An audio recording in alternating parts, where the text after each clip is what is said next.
Money will return but you will never be in your 30s again trying this giant slide in Sapa, Vietnam. Ay mga beso, ayun na nga, tala, let's heal our inner child here in New Swing Sapa. Malapit lang to sa Sapa Center mga be, mag-grab lang kayo.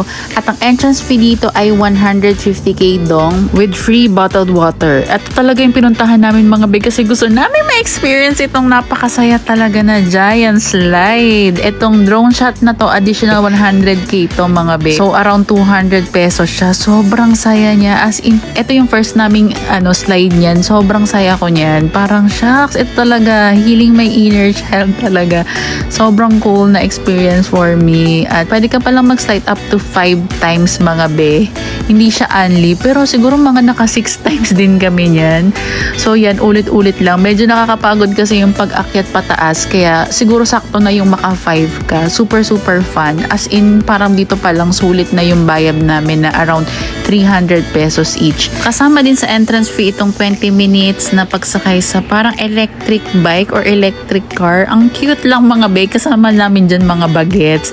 Super fun lang. As in, chill lang. Medyo mabagal siya. Parang nag-i-e-bike ka lang. Pero cute naman. Fun experience pa rin. Super na-enjoy ko talaga dito sa Sapa Swing. Although maliit lang talaga yung place.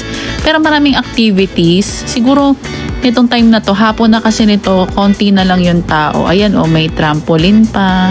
At dahil Sapa Swing siya, may swing mga be, I suggest alternative to na puntahan sa Moana Sapa. Isa rin yung sikat na place sa Sapa, tapos hindi na namin napuntahan. Tapos nabasa ko na rin sa mga reviews at napanood na puro photo spots lang doon. Dito may activity na at yan, may mga photo spots rin naman na parang kahawig lang din ni Moana Sapa.